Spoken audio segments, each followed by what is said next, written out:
Hello, everybody. Welcome to an episode of Snoozy Plays Desktop Dungeons. Does that have a familiar ring to it? I don't know why. I have no idea what you're talking about. You're definitely gonna find some parallels here with Darkest Dungeon, but it is definitely its own game, and it's quite different in terms of the gameplay mechanics, aside from the ones that are the same. Here we go. I think I just missed the first page, but that's okay. Flames and blood engulfed the defenders. Nomads, exiles, and vagabonds with only a handful of real fighters among them. Injured, ill-trained, and separated from one another, many of the survivors had no choice but to press on into a nearby network of maze-like caverns. And that's where our story begins. So, this is going to be the meat and the potatoes, but like half of the potatoes of Desktop Dungeons right here. This is the dungeon that you're going to explore, and as you explore, you gain health. For each tile that you discover, this can only happen when you discover a tile once, and then you go and fight some things. As you fight these creatures inside the dungeon, you're going to gain experience in order to level up, and then you are going to continue to explore until you reach your objective, whatever that may be. And usually the objective is to defeat the boss of the dungeon. I think there's other objectives sometimes. You have your statistics of damage, which is 5 right now. As you've seen from our combat, you have health, which you utilize when you exchange damage with enemies, and you have mana, and you have experience. Standard RPG stuff. Let's keep going. Oh, we found another goblin. We're gonna fight him. He does 3 damage and first strike damage, and that hurts, but that's okay. We can recover health. There's definitely this aspect of resource management, because you only have so many tiles you can discover, right? And so if you're discovering new tiles and not benefiting and using your health and mana efficiently, that's wasted space, which is, in the end, gonna lose you the run. This is a very mathematical, lots of calculations. Not that, like, Darkest Dungeon doesn't have any calculations either, but this, it feels more like, you feel more like you're conducting math here. Now, one important thing to note is that if you, like, hit this and you run and discover more stuff, this goblin is going to heal as well, so that's not very useful to do. I'm really hoping we find, like, there the level ones are. And so now, the meat man does 1 damage, we kill him in 3 hits. This is picture perfect here. So I am going to maximize my efficiency during this encounter. We're going to go down to 1 health, but we're going to get the kill on him. We're going to level up to 2, and now we are prepared. Make sure we don't explore this one piece in the corner, to fight this goblin on equal terms, get the kill, and it's going to give us a hint. These are buffs to damage, health, and mana, which are good pickups, but the longer you wait, the more efficient they are. Because right now, I think the damage buff is going to only give us like 2 damage or something, but if you wait until like level 8 or 9 or something, you'll get more. At least as far as I remember. They might have changed it, or I might be remembering wrong. And it also introduces us to our first spell. Burn Day Raz. Burn your enemy for 4 points magical damage per character level, slowing their regeneration. Pretty good! And now we have something to use our mana for. Let's keep exploring over here, and we find these gooblobs with physical resistance. How convenient that we have picked up this spell known as Burn Day Raz, which we can use and then hit. And there's 1 down. Now is there a space where I can discover just 1 piece so I get 1 mana? Right here. Picture perfect. Lots of efficiency. Burn Day Raz again, smack him for 1. Then we can continue exploring. Is this? No, that's just a thing. And we find our first potion. Woo! Consumables restore 40% of your total health. Guaranteed to taste awful. Also, important note, cures poison. It's going to be very useful in the future. And we find a meat man. Smack him around, use a bit of our mana so that we're efficient. And smack him one more time. And then we'll continue exploring. We don't find anything. I hope to hit level 3 here.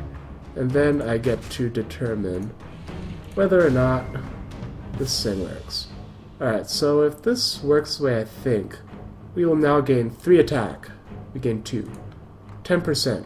Yeah, but it is like a flat percent of your maximum increase, and as you level up, this stat increases and this stat increases, right?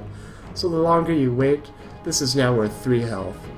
And back at level 2, it would have only been worth 2. So let's keep going and keep exploring here. Try not to explore that, and we do find something. The Warlock's going to bring us down pretty hard, but I think we might be able to do that. And then gain 1 mana somewhere, such as right here.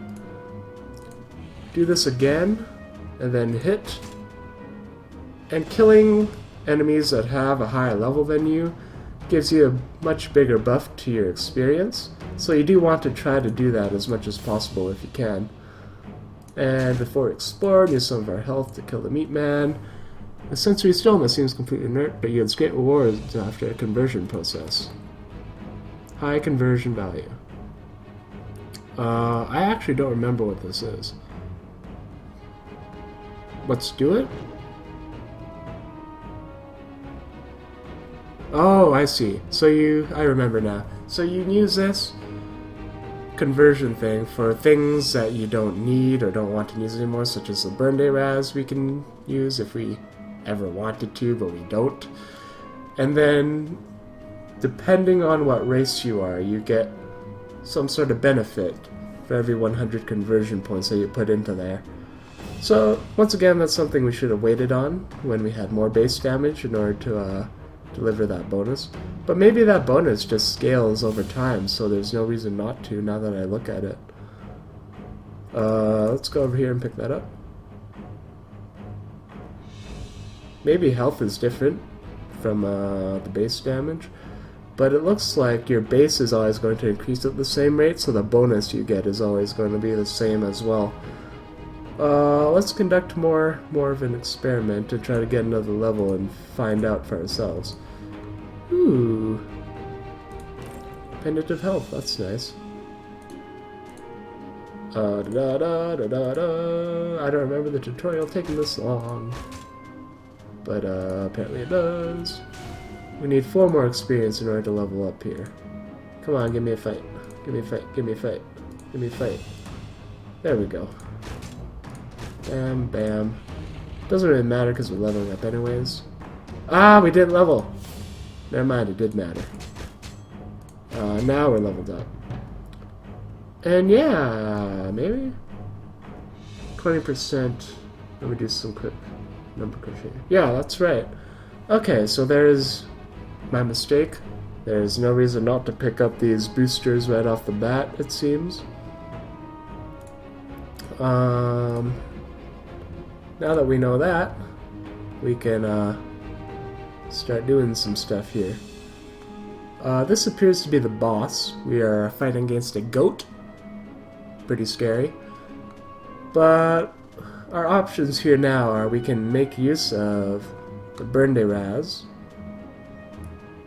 and just start crippling its regeneration and just kill it right now, which I think we'll do because I feel like there's not a whole lot left to discover.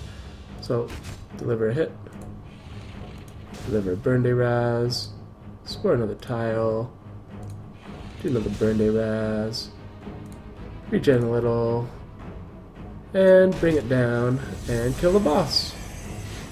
Whee!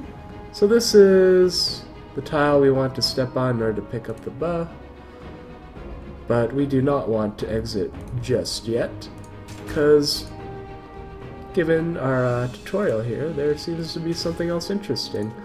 Let's see what it is. Hey, we didn't even use health potions. Okay. It didn't appear to be anything. But we can just, you know, kill some things, finish up some exploration, kill more things. Why are we killing these things? I don't know, because we feel like it. Pick up a mana potion. And even though we didn't use them, they still give us a little bit of money once we exit the dungeon. So there's no reason not to, like, explore everything possible at this point, you know? Oh yes, you. Get out of here. Is there anything over here? Is there anything over here? Only one way to find out. Let's go. Hey, look at that. A pendant of mana. And another one of you. Blap. Destroy everything on side. Pick up another mana potion.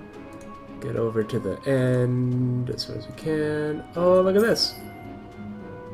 Just 5 gold right out the gate.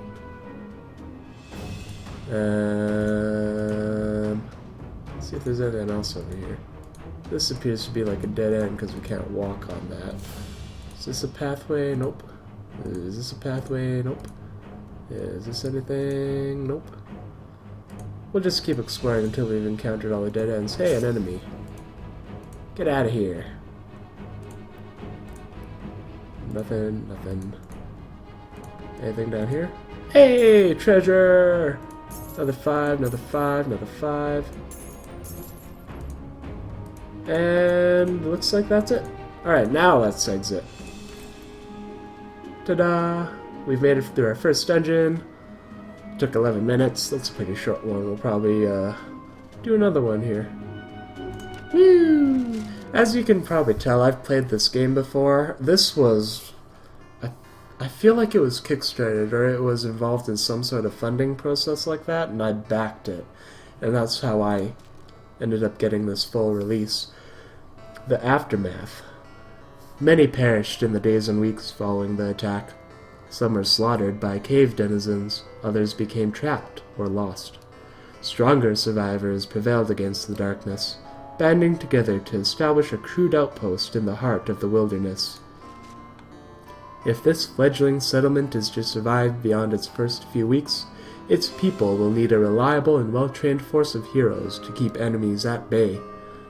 This is where your job begins. As the elected administrator of this rabble, it will be up to you to expand the settlement and recruit the heroes needed to defend your people. And now, welcome to the other half of the potatoes of this game.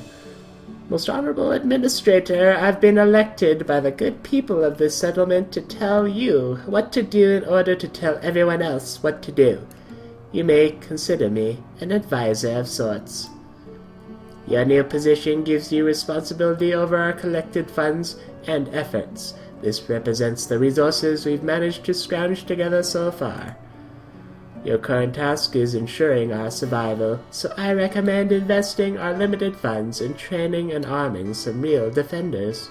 Click on the outpost over here. Okay. Upgrade this structure by clicking on the helpfully labeled button here. This will allow us to start recruiting our first available hero type, the fighter. Hey! Upgrade complete. Administrator, remember this moment well, for you have just taken your first tentative steps down a long and glorious path. Under your guidance, these survivors will build a kingdom to challenge the gods themselves. We've unlocked the fighter class. Admirable clicking and spending, noble administrator. You've just unlocked the fighter class. These hardy warriors are superior to common guards in several ways. They excel at hunting down opponents and gaining experience quickly. Quest unlock trophy hunting. Administrator, our scouts have discovered some monster lairs in the surrounding area. It is time to take the fight to them. Let's have our heroes load up and move out. They can return when they have some monster heads and or other souvenirs of victory. Well, that sounds like an interesting prospect. Oh, sorry for butting in. We'll chat later. Are you ready to send someone on their next adventure? Just select a dungeon and we'll get to filling out your hero's permit form. Let's do that right now since we have no money to spend on anything else. Which one do I like? Let's go to the Badlands. And select. And we choose our race.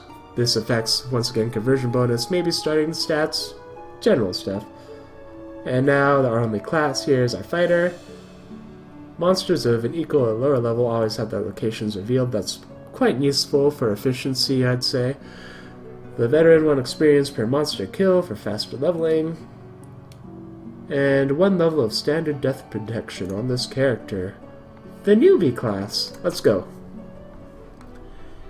Alright. Look at this sign. You're playing as a human fighter. Yada yada yada. Yada yada yada yada yada. We have already looked at that. Yada yada yada yada yada. Okay. I don't want to read it anymore. Ah. And here's all the buffs and all that jazz. Okay, let's head towards a fight here. We know that all these characters are going to be level 1. And because they're so close by, it's not really worth looking for something level 2 or 3 or anything like that. Just go mow some things down. There's more stuff to the south and to the... Oh, is this impassable territory? I didn't even realize. Grab a health potion, why not? And fight you. And what is this? Destroy dungeon wall and gain a temporary physical defense boost. That sounds pretty useful, doesn't it? But what is this? Get in there. Get in there. First strike. Also quite useful. As you've noticed, the goblins deliver first strike, so they do their damage before we do ours. What's this? It's a passage. We'll take a look at that later, I guess. Oh, we survive if we... No, I don't want to go. But instead, I'm going to deliver first strike and conserve our health so that we don't have to use any more of it. And we get our level up. I probably should have killed this goblin first, if I could have. But I have made a mistake, and I'm not being efficient, I'm rushing. So let's try to play it real here. Okay. I don't really want to explore. And generally, those places you don't want to explore until you're a little bit stronger. But I will kill everything I see. And there we find some level 4s. How about we explore upwards instead? Maybe we'll encounter a level 5 and get some bonus experience off that. Don't need the first strike there. We could do first strike here. Oh wait, that didn't do anything either. But we will cut that guy down. Encountered no enemies so far. And I don't want to waste too many resources, so we are going to just go down here. Pick up the health potion, because why not? Health potions are definitely more of a last resort. Faux show. For some reason I was lucky enough not to take damage there. I don't know why. But I'll take it, I guess. Now, very important thing to remember is to not die. Dying is bad. I don't know if there's... Yeah, you can just retire if you end up getting stuck, because this is a game where you definitely can get stuck and not be able to progress. So be aware that there is a way out if you need to back off for that run. And there's definitely going to be times as you're learning about it that you need to back up. I'll probably look up some of the information and put it down and put some links in if you're interested in this game. I like it a lot. I'm very much into these puzzly, strategic, take your time type of games. Although I do play some other more fast-paced ones as well. This has sort of been my bread and butter. I grew up on JRPGs and strategy games and all that good jazz. Am I good at them? That's a good question. So right now, as you can see, we're in a state where this goat does 75 damage and it's going to kill us. So what we need to do is we need to either level up to a point where we have over 75 health, or we burn, burn, burn, burn until we whittle him down to the point where we can use a first strike ability and get the kill. Or something along those lines. So that being said, let's just go do some management here, pick up all this stuff that I've neglected, and use some conversion stuff, and find some other fights. And there's a hint right there, they only improve maximum stats, so pick them up as soon as possible. I have not been playing efficiently. Oh, hey! I just realized something. Look at what we have. We have an ability called Endoswall. And it could also be quite useful for us, couldn't it? So we might go with that at some point as well. For now, why don't we try the strat? Because 75 damage, we get a 20% physical resist boost. 20% to 75 is 1 plus 14. That's 15. That means it does 60 damage, which means we still die from it. So that is not quite enough. Now, however, we're level 6. So maybe, just maybe, it also might be worth exploring this passage. We might need to use that stuff for the regen. We now have enough health to survive here if we use Endoswall. So let's try using Endoswall here. We'll hit him once. We will regen 1 mana. We will burn him so that he does less healing over time. And then we need to get to a point where we can probably have 9 mana to Endoswall and then get in there. Or maybe just 6. We'll find out. There's 3. There's 3.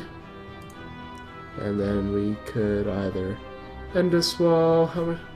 We only bring it down to 1 though, so I think we use another burn. And then we regen again. Oh, that's the end of the dungeon. Okay, there we go. There's 6. And now we got the kill. Woo! There we go, math and stuff. And now that that is clear, I think all we have to do is, yes, casting Fireball is indeed a free attack. Just explore as much as we possibly can. Maybe we find some loot. If it says death, you probably shouldn't attack. Okay. Hey, there's some cashish. There's a little bit of sword action. There's the end of the level. There's the end of the level. Hey, another health upgrade that we didn't find. And let's go explore a little bit more of the dungeon. Grab this little bit of cash. And that will be our first dungeon run in Desktop Dungeons. Bam! And now you get to see the stats here. As you can see, we have wasted a heck of a lot of stuff, haven't we? Would you look at that? We were very inefficient, but there was not a whole lot of enemies, and it was a very easy basic run. Generally, I think as you go on, you're going to encounter bosses that are level 10, which are max level, and then that's when the number crunching and being really efficient really starts to begin. For now, though, there it is. That's Desktop Dungeons right there. Yay, we got a trophy. Victory! Your hero parades through muddy streets of your rapidly growing settlement, goat horn clasped in one mailed fist. Rose petals and jubilant shouts alike fill the air as townsfolk come out to celebrate. Amidst the glee, a lone figure approaches you as you recline in your administrator's parade viewing chair. What was the voice I used for him? I forget. Crap. Hi there! I can't help but notice the sheer amount of fun that you're all having with that chunk of monster skull. I happen to have a business proposal related to that. I hope that was accurate, kinda like what I did the first time. This may seem rather forward, but I was once a renowned taxidermist in the surrounding realms, and I know a lot of very rich buyers who would love a mounted beastie head of some kind hanging over their fireplace. Bragging rights, see? Long story short, I'd like to buy that trophy from you. I have the gold right here. This new kingdom needs some kind of regular income, right? Well, work with me and we can build an entire economy around hunting and slaying evil. I'm pretty sure that this will turn into a long and mutually profitable relationship. And we sold our trophy for 150 gold. Woo! Now, there's more than one way to slay the average dungeon monstrosity, and the kingdom's population is one of diverse talents and interests. Magic users, holy men, and even common cut purses are interested in fighting the good fight, especially if there's money involved. Shoot. Crap. Monster trophies are a valuable source of kingdom income. Let's put that money to use by building ourselves a second guild. Upgrading this structure will give you priests. They're reliable slayers of the undead with impressive health buffs. Upgrading this structure will give you wizards. They start off with a free fireball. Lower mana costs and other abilities make their glyph use much easier. Upgrading this structure will give you thieves. They excel at squeezing extra value out of dungeon resources and deal a little extra damage to unsuspecting opponents. Select a building to upgrade now. Well, we want all of them eventually. Let's showcase the mage in the next episode, I guess. Upgrade! Woo! We got mages! aka wizards. Our brave new kingdom is still in grave peril. The denizens of nearby dungeons are breathing down our necks. If a brave hero wanders in and slays the leaders in each area, the rest should be demoralized enough to scatter. Most autonomous and independently thinking administrator, I believe you've learned enough to start performing kingdom duties in whichever way you see most fit. I'll still be on hand to advise you when new matters come up, but from here you may consider your decisions and opportunities somewhat more open. Have fun! Man, I'm having trouble keeping the voices in my head, and I've had to do two. So it's a good thing that there are not a whole lot of other voices in this. Obviously we have 53 gold. Oh no, we don't have enough to unlock priests or thieves. And we definitely don't have enough to upgrade anything, as you can see. We can check out our bounties here from the taxidermist. Alright.